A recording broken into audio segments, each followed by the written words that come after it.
What is up, everyone? Welcome back to Eric's House. Today we're going to review Homestead. This is one I checked out in theaters. It's from Angel Studios, and they've put out a few movies now, and I pretty much enjoyed them every time, especially the last one. I believe it was called Shift, also with Neil McDonough, who's in this film. And I guess they kind of have a Christian twist, but they're not your typical, somewhat cringe Christian movies. I'm not a big fan of Christian movies, I'll just say that. But these ones have been pretty good.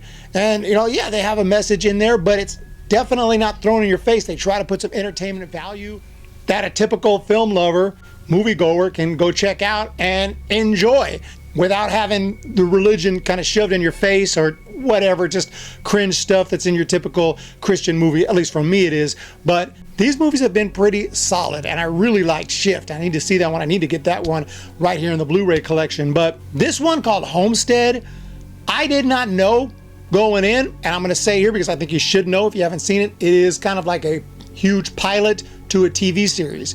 And as a pilot, it's pretty good. As a movie, what I was hoping to go see an entertaining movie that, resolves itself and everything, not as great. But I love the premise. It's kind of an apocalyptic type movie where a nuclear bomb goes off in Los Angeles. And this is just an unthinkable event, but technically it's possible. We dropped nuclear bombs over in Japan. It happened to them. It could happen. There is a theoretical situation where this could happen, and that's why I really enjoy these kind of movies.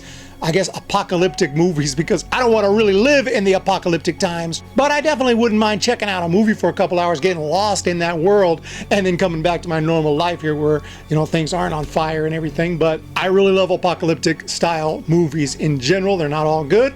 This one started out with a bang. Literally. And once that bomb went off, people were panicking, trying to get to a safe place. It was really interesting. And they end up at the homestead where one kind of military guy knows Neil Donahue's character, ends up there. Neil Donahue's character owns this homestead. People are there for protection. He lets some friends and family in and some highly trained military personnel. And the military personnel there are going to basically keep everything on lock. But there's lots of arguments and interesting discussions, interesting debates, interesting situations that arise when you ask, well, who do we let in? There's a bunch of hungry people, banging on the gates there. They want in. They want us to help them out, give them some food. But if we give them food, we got to give everyone food. We need food for ourselves. We don't know how long we're going to have to be here in this situation.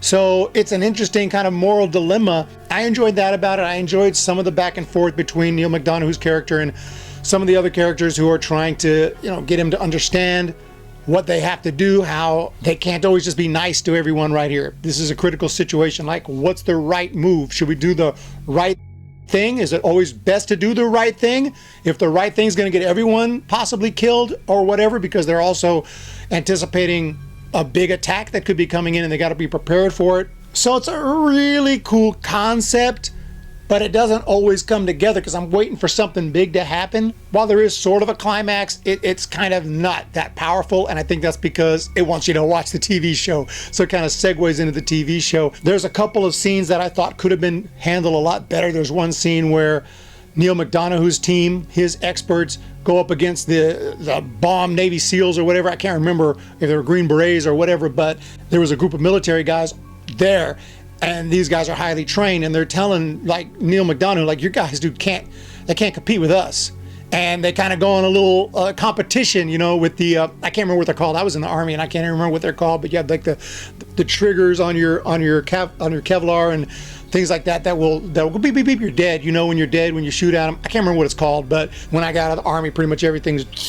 I just forgot everything because I didn't particularly like it, but I thought that was going to be an awesome scene.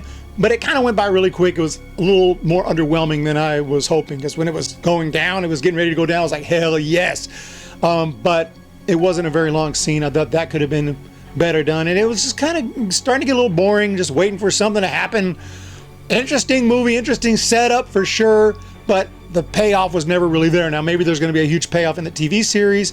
Did it get me excited to watch the TV series? Not particularly. I wouldn't mind to check out a couple episodes and see where the story goes, but I'm not itching, dying to go home and watch it. I'll say that. And there was also a few things in the movie like plot points that kind of never, you know, when something happens, like, well, that's going to be important, and then it goes nowhere. Never to what happened?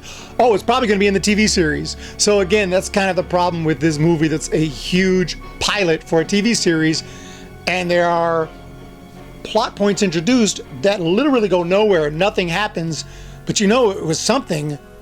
Like, they wouldn't have put it in the movie if it wasn't important, because it's going to be paid off hopefully later in the TV series. So as a standalone movie, left me a little disappointed. It's not bad. It's not a terrible movie. Again, entertainment value.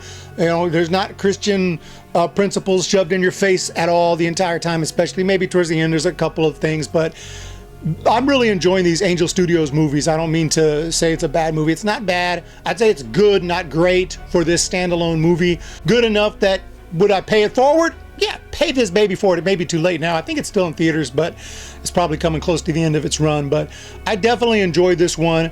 I don't pay these forward until I watch the movie, because I'm not going to pay it forward if the movie stinks. So far, they've been really good. This is probably the weakest I've seen of the Angel Studios movies, but again, understandable because it's a pilot.